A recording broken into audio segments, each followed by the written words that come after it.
My next honor is to introduce Gustavo Stolovitzky, who's the director of the Translational Systems Biology and Nanobiotechnology program at IBM Research and an adjunct professor at the Icahn School of Medicine at Mount Sinai. He leads the DREAM Team Challenges, which is an open science effort that uses crowdsourcing to tap into the wisdom of the crowds to solve pressing biomedical problems. He has a Master's of Science in Physics and a PhD in mechanical engineering from Yale, and he's done a postdoc at Rockefeller prior to joining IBM. He has a number of awards, including being elected the Fellow of the New York Academy of Sciences, Fellow of the American Physical Society, and the American Association for the Advancement of Science, and the World Technology Network, Network. So with that, I'm going to continue the transformative technology session and introduce Gustavo. Thank you. Thanks. All right. This is the thing, right?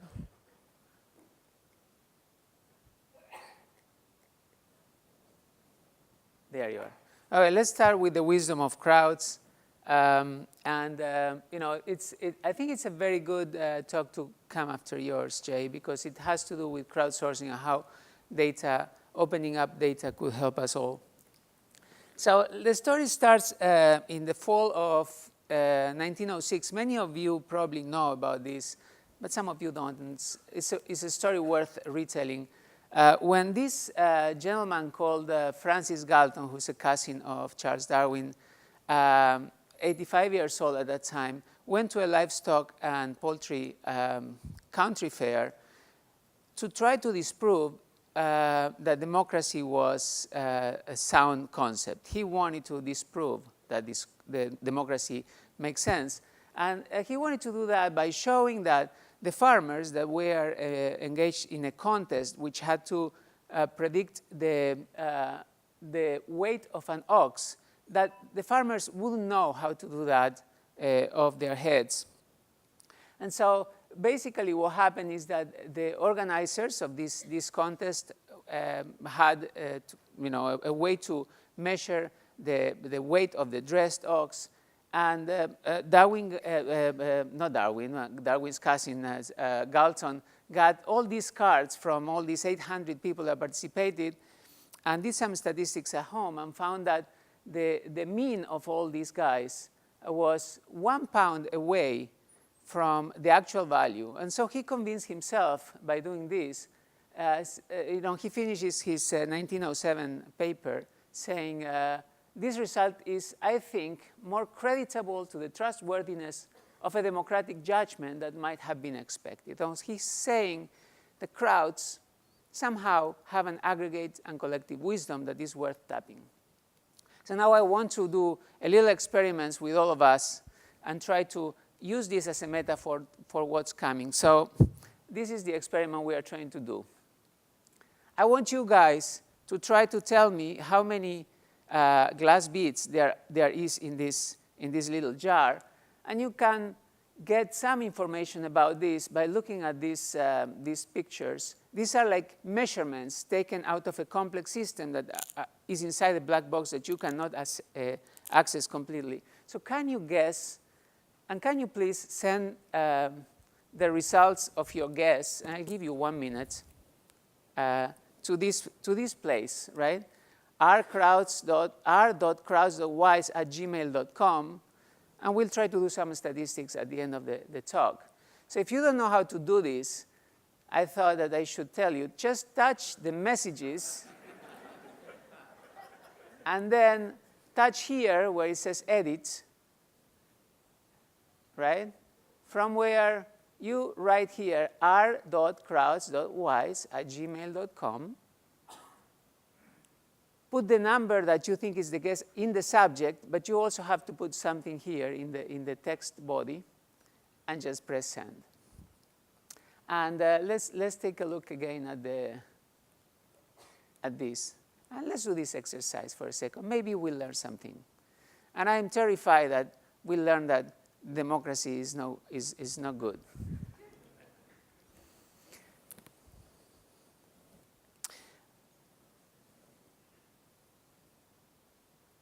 Okay. So let's talk now about big data. And those of you who understand binary will understand the joke that is there, and those of you who don't will not understand the joke. Big data, I think, is a very interesting concept that we are all living in. We are trying to figure out what to do with it. And in the medical sciences, there are a lot of opportunity to see this big data in the patents that are filed, of which there are about 7,000 per year in the pharma medicine area. Literature, which we all are, inundated with, and we don't know how to read all these things, and it's necessary to mine. High throughput screening, ontologies. I live in the world of genomics, in which you have, SNPs, genomes, terabytes of reads from Illumina, proteomics, phosphoproteomics, metabolomics. And more than the size, which is considerable, is also the complexity of it that is big. Electronic medical records, wearable devices, imaging, and so on. Now, let's try to quantify this. I think it's fun to think about this.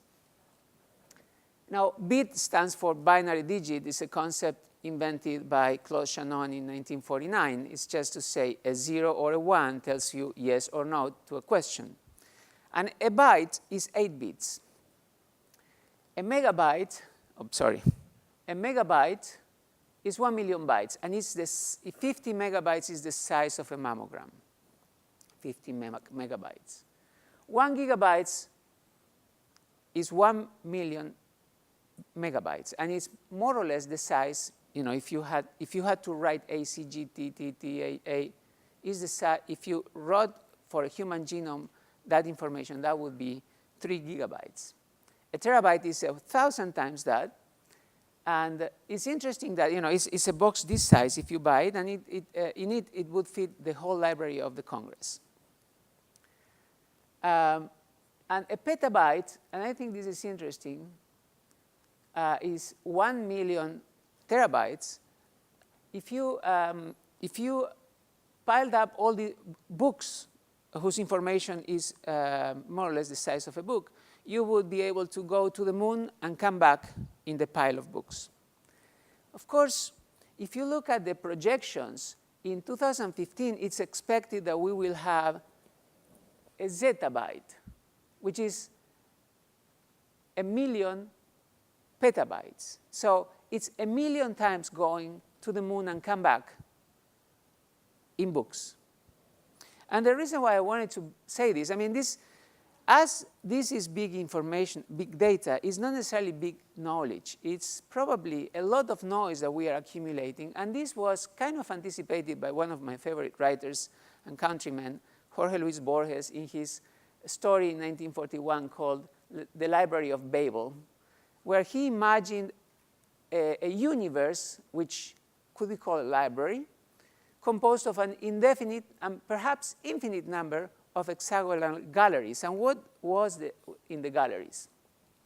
Let me read this because I love this. It says, its shelves register all the possible combinations of the 20-odd orthographical symbols.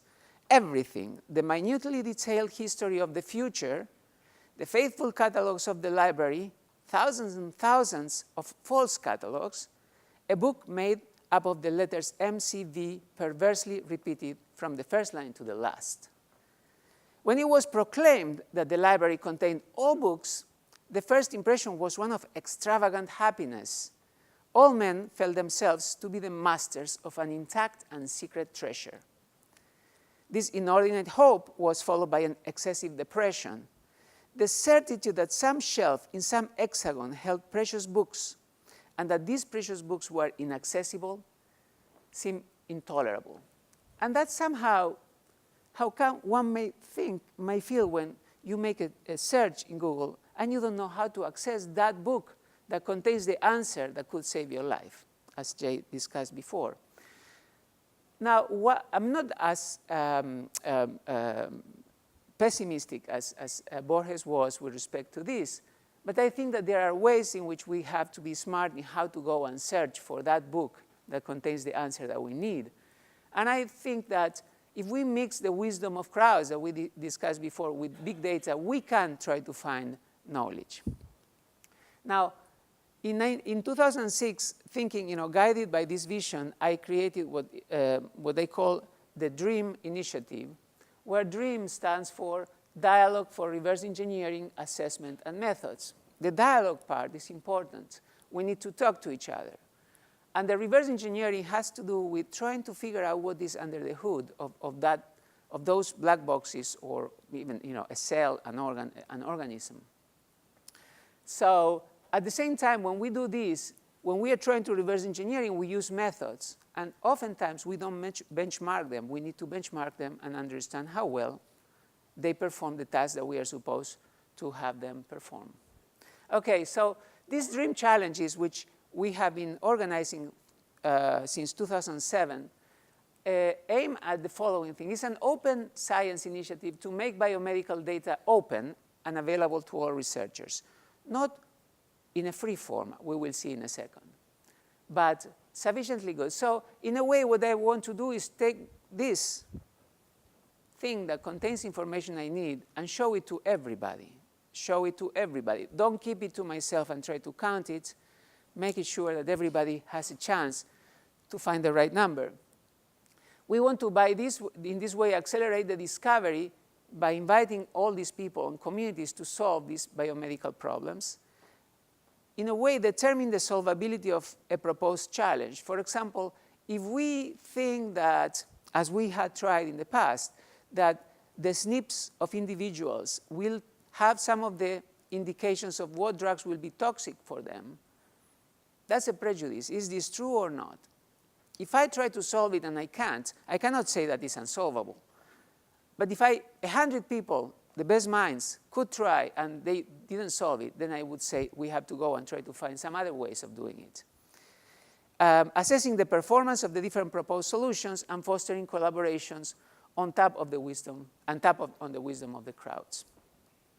Good. So the way we do this in the DREAM challenges is more or less simple, but sometimes it's not so immediate to understand it. So we basically have a ground truth. We start from it. We want people to solve a problem whose solution we know. And that ground truth could be, for example, a patient cohort, and we know, the diagnosis of each individual, but we don't tell the diagnosis. We just take measurements, the genome, the proteome, clinical covariates, and so on, and give this data to everybody who cares to solve this problem. And we will give a few examples in a bit. And so this is the crowdsourcing part. People will try to tell us what we are asking, what is the diagnosis of this patient based on this molecular information. And then all these hundreds of teams will tell what the diagnosis is. And we will be able to do an objective evaluation of which methods give the right results and which methods don't. And it's really remarkable that sometimes people who publish in the Natures and Science and Cells journals submit results that are not different from random. And it's very good for them to know that, as well as for everybody else. But anyway, so the fact that we are giving this data very often before publication contributes to this concept of data democratization. We accelerate research because basically we are testing so many methods that no single group could really test. If we estimated that we are doing in the span of 3 or 4 months, which a challenge takes, about the work that any group could take about 3 decades to do. Because you have to test so many things at the same time. But now you have 100 groups that are doing that simultaneously. And we try to foster collaboration. OK, of course, we are trying to solve a problem that was solved. We knew the diagnosis somehow. We knew the fate of these patients. Imagine now that I have one patient, and I found the best method, the one that was validated to be correctly predicting. So in the case, to use this as a metaphor, one of you may have given the precise number. Maybe few of you gave very close numbers. I want to work with you.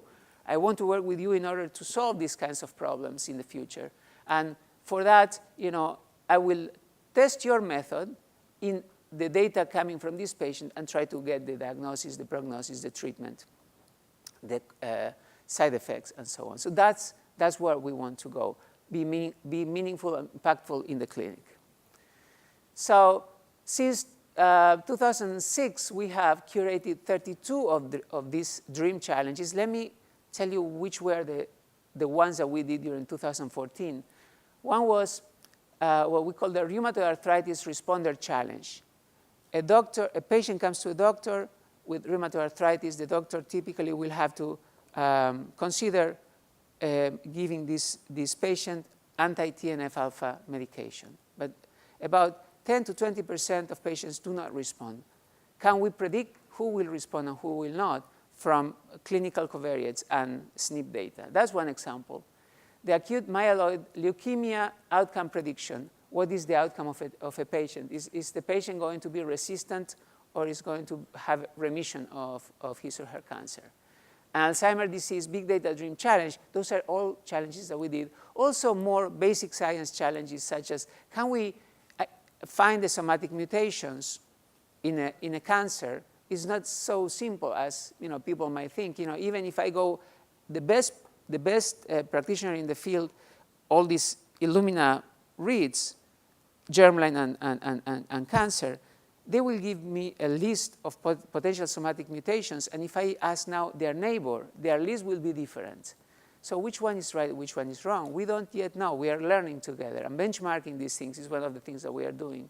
As well as finding, for example, from beautiful data that was collected at the Broad Institute, what is the essentiality of a gene for the survival of a cancer. Now, just as a snapshot of statistics, during this year we had about 2,000 registered users. We had 11,000 submissions of models that we tested, and about 160 teams that were contributing to trying to solve these problems. Now, I want to we are very methodical in trying to document everything we do and try to publish it in high-impact journals in order to prove that the science passes peer review and is sound. So these are a sample of 3 papers that we published this year. One on assessing the drug sensitivity. If I have a patient's genome, can I say which is the best drug for them? We did a crowdsourcing of that problem. Can we say which pairs of compounds will work best with each other in order to do a combination therapy? That's another paper that we recently published. And the one that I want to discuss a little bit during the last 3 or 4 slides in my talk is trying to understand how we can predict the progression of ALS patients, amyotrophic lateral sclerosis. So let's discuss a little bit about this last paper and the results. We worked with Price for Life. It's a foundation in Israel whose CEO was affected with ALS, and he wanted to find a fast way of finding improvements in the quality of life of ALS patients. So Price for Life curated a beautiful data set that I will tell in a second, but first a few items about this disease. It was first clinically identified in 1969, and yet so far there is only one drug in the market that improves the half-life by 2 or 3 months only. So it's clearly an area that patients need research on.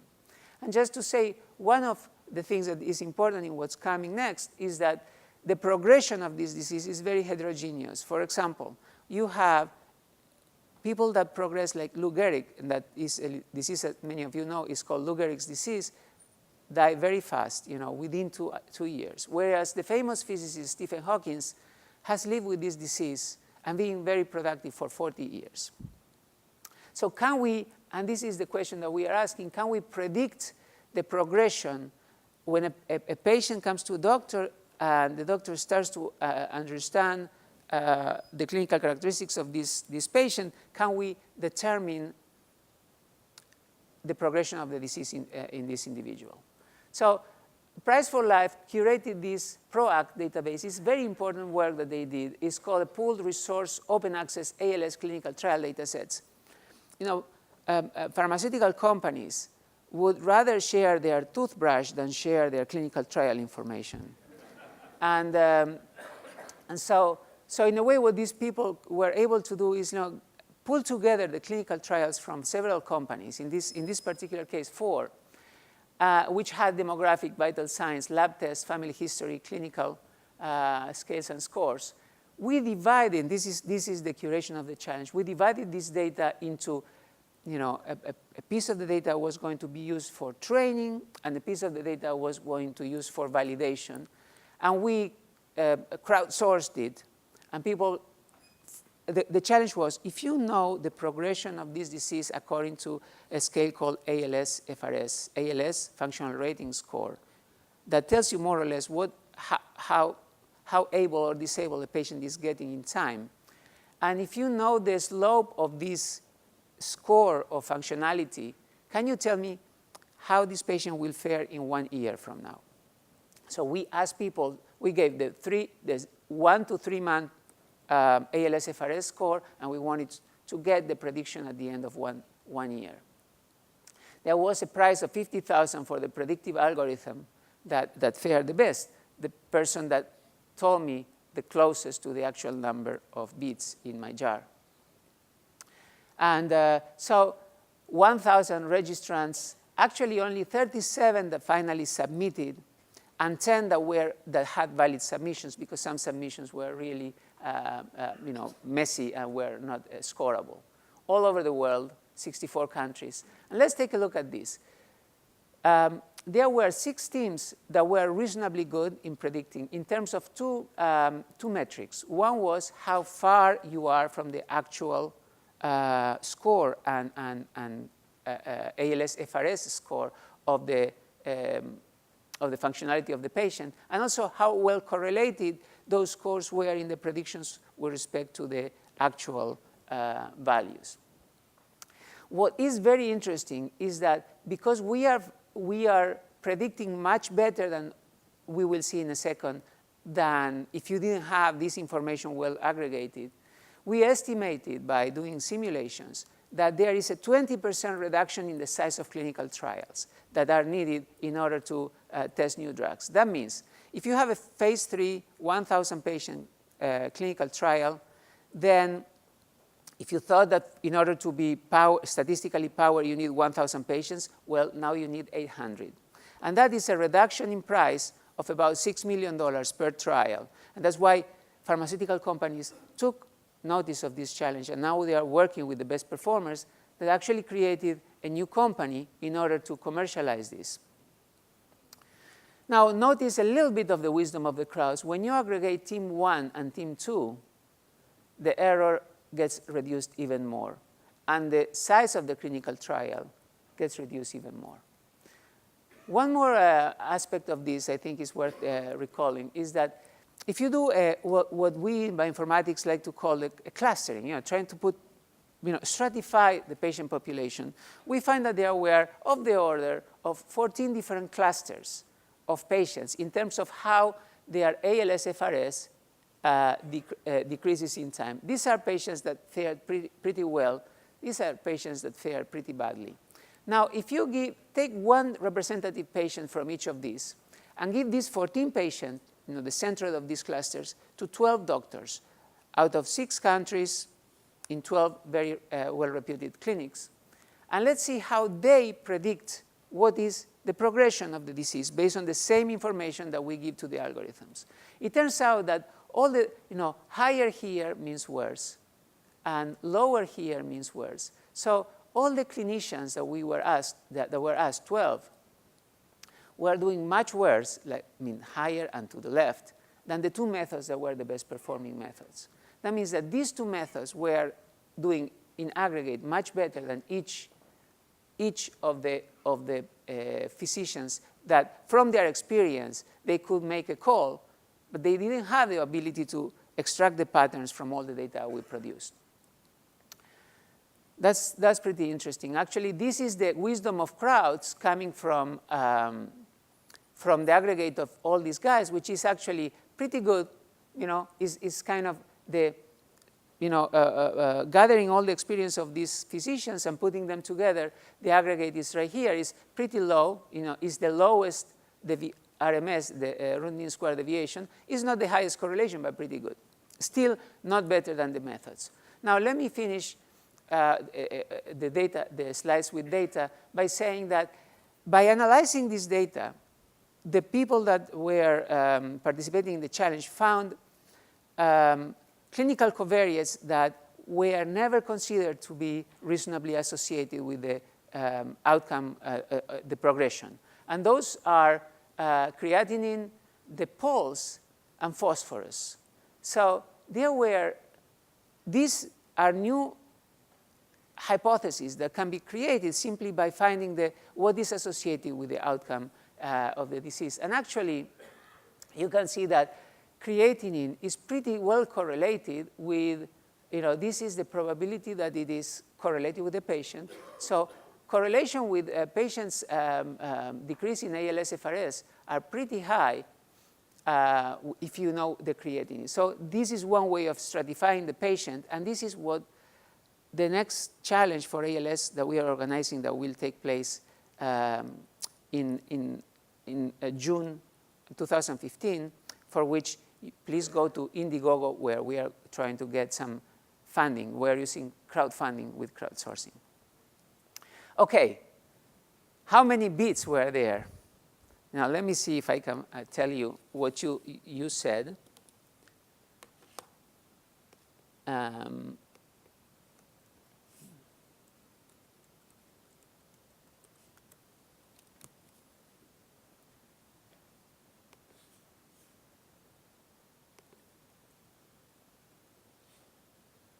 Still connecting. Okay, the number is 306. I don't know whether you guys got it close or not. And so while this is connecting, it seems it's connected.